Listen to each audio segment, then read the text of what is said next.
On en vient à un vœu présenté par Catherine Bellem et Karine Roland apportera une réponse. Merci, Monsieur le maire. Comme vous le savez, notre conservatoire Gustave Charpentier n'est plus en mesure d'accueillir dans de bonnes conditions les élèves. Il n'est plus possible d'y travailler harmonieusement pour les personnels administratifs, pourtant très impliqués. Les professeurs encadrants ne peuvent plus enseigner correctement et donc le conservatoire actuel ne peut répondre à la très forte demande. L'offre culturelle est primordiale dans nos quartiers. Les demandes des Parisiens en termes d'enseignement musical ou chorégraphique sont très importantes. Nous connaissons tous ces files d'attente pour les inscriptions. Il y a donc une faiblesse de l'offre globale qui ne pourra être comblée que par la création de nouveaux équipements publics. Je tiens à rappeler ici que cet état de fait ne date évidemment pas d'aujourd'hui et que nous devrions en prendre vraiment conscience et agir en ce sens. En juillet dernier, un amendement au plan local d'urbanisme modifié a été adopté demandant le lancement d'études opérationnelles permettant le déplacement du conservatoire sur le futur site Ordonnaire-Poissonnier. Nous demandons donc à la maire de Paris le lancement de cette étude opérationnelle. Nous y voyons l'opportunité d'affirmer notre engagement pris depuis fort longtemps de doter notre arrondissement d'un conservatoire adapté aux besoins des habitants de notre 18e. Notre volonté est bien d'offrir et d'ouvrir les portes de la culture au plus grand nombre, que ce soit pour la musique, la danse ou bien encore le théâtre. Merci. Karine Roland. Merci, Monsieur le maire. Chère Catherine, je ne peux qu'aller dans ton sens puisque nous avons à l'unanimité voté à peu près le même vœu. Je n'ai pas compté les virgules, mais vraiment le sens était exactement le même en juillet dernier.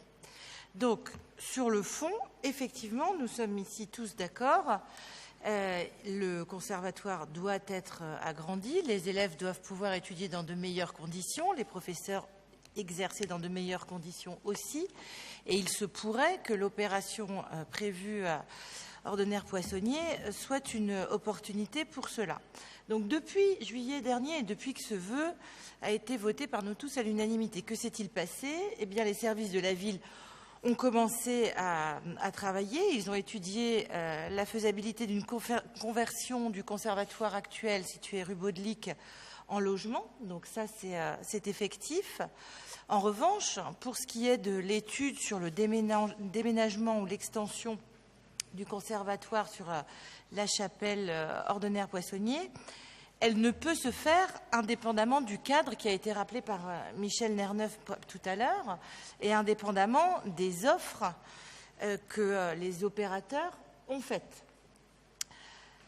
Depuis la semaine dernière, nous savons que 4 opérateurs, ça a été rappelé tout à l'heure aussi, ont été désignés. Certains évoquent la possibilité de réserver des surfaces au sein de l'opération à de la pratique musicale et plus largement des espaces à vocation culturelle.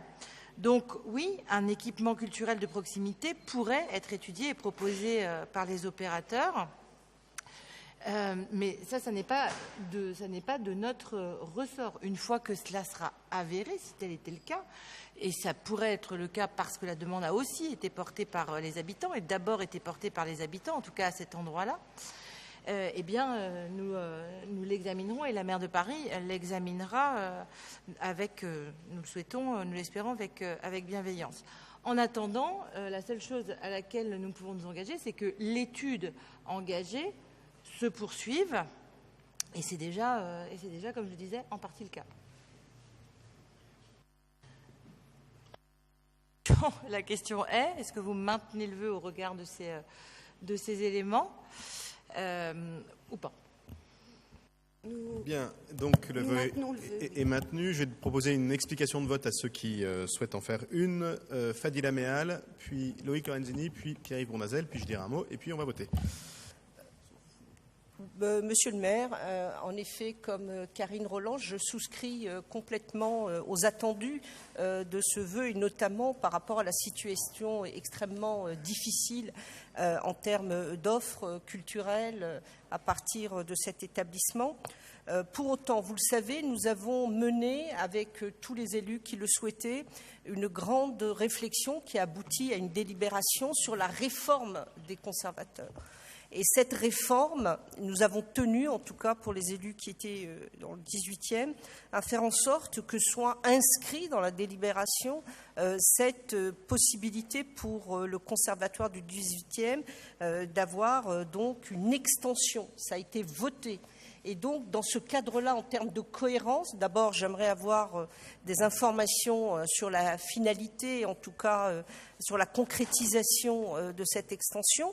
Et si pour autant elle était vraiment d'actualité pour l'échéance 2017, est-ce que ce ne serait pas prématuré d'ouvrir un autre chantier, même en termes de réflexion, quand on n'a pas exploiter au maximum cette proposition dont je rappelle qui a été obtenue après beaucoup de discussions, puisque vous le savez, Monsieur Bruno Julliard avait souhaité en effet mettre dans sa délibération plutôt des rénovations ou des extensions de façon plus générale, et j'ai tenu personnellement à identifier cette question au travers du 18e. Et donc, je trouve un peu prématuré qu'on s'engage dans une autre voie qui pourrait être intéressante si, d'aventure, cette extension verra le jour dans des mois assez rapides. Monsieur le maire, pouvez-vous répondre ? Je répondrai absolument à l'issue de la discussion. Monsieur Lorenzini, puis Monsieur Bournazel, puis je dirai un mot et puis on va avancer. Merci Monsieur le maire. Très rapidement, les élus écologistes voteront pour le vœu proposé par le groupe PC Front de Gauche. Merci beaucoup. La parole est à Monsieur Bournazel.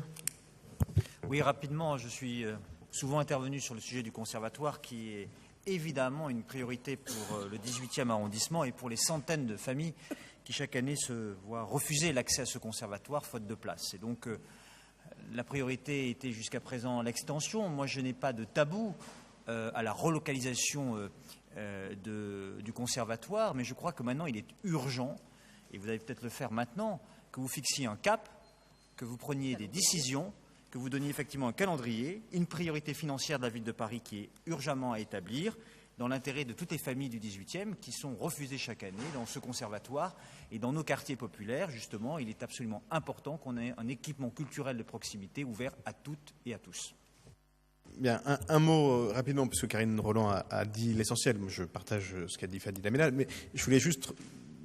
ce débat, on l'a eu exactement dans ces termes juste avant les vacances. Moi, je veux bien qu'on vote un vœu tous les mois sur le même sujet. Dans mon grand libéralisme, j'ai l'habitude de ne pas inscrire à l'ordre du jour des vœux qui ont été déposés. Je ne pense pas... non, c'est pas autre chose. C'est exactement celui qui a été voté au Conseil de Paris, à l'unanimité d'ailleurs, je crois. Oui, c'est quand même là que les choses sont le plus essentielles, puisque c'est là qu'au bout du bout, les décisions se prennent. Donc, je le dis un peu par principe, quand on vote au Conseil de Paris à l'unanimité quelque chose, a priori, on le met en œuvre. C'est pas la peine de repasser, sinon on va revoter tous les vœux en Conseil d'arrondissement qu'on vote au Conseil de Paris. Ça n'aura plus beaucoup de sens. Et notre temps et le sérieux de ce Conseil pourraient être mis en difficulté. Je redis que nous souhaitons, bien sûr, et d'ailleurs je crois que le 18e était l'un des conservatoires qui a le plus inspiré la réforme telle qu'elle est prévue. Nous souhaitons bien sûr ne pas refaire les conservatoires à l'ancienne, mais nous souhaitons que le 18e soit à la pointe de l'invention de cette nouvelle façon d'apprendre la musique qui reprend bien sûr les éléments centraux du conservatoire, mais sans développer le sujet, qui les dépasse et qui pense d'autres types, y compris de mutualisation. Je pense, comme Karine Rolland l'a dit, et c'était le sens du vœu qui a été voté à l'unanimité du Conseil de Paris, qu'il faut réfléchir à toutes les opportunités pour que ce premier outil alors je sais pas comment ça s'appellera, mais de l'école de musique soit là. Ça peut consister à une relocalisation, ça peut consister aussi à la création de nouveaux équipements auxquels le conservatoire pourrait avoir accès dans ce futur aménagement. Et je crois, comme beaucoup, mais je veux redire ici que c'est les habitants du 18e qui en premier en ont parlé, les habitants du 18e qui en premier en ont parlé, utiliser cette chance qu'on a d'avoir cette opération ordinaire poissonnier pour le faire. Enfin, pour faire en sorte qu'on crée ce nouveau type, alors je ne sais pas comment ça s'appellera, de conservatoire. Donc je vais mettre aux voix ce vœu. Je ne me vois pas voter autre chose que ce que j'ai voté au Conseil de Paris d'il y a 2 mois pour, voilà, donc je vais évidemment voter favorablement, tout en redisant que je ne suis pas sûr d'avoir bien compris le sens qu'il y avait à le déposer ici à ce moment, et en demandant aux uns et aux autres de veiller à éviter que nous refassions les mêmes débats en boucle tous les mois, parce que finalement ce vœu, on pourrait l'avoir jusqu'à ce que définitivement on sache quelle est l'orientation d'aménagement de Ordonnaire Poissonnier, et il y en a, je vous le dis, pour un certain temps. En attendant, je vais donc mettre aux voix ce vœu qui est pour. Unanimité, il est adopté.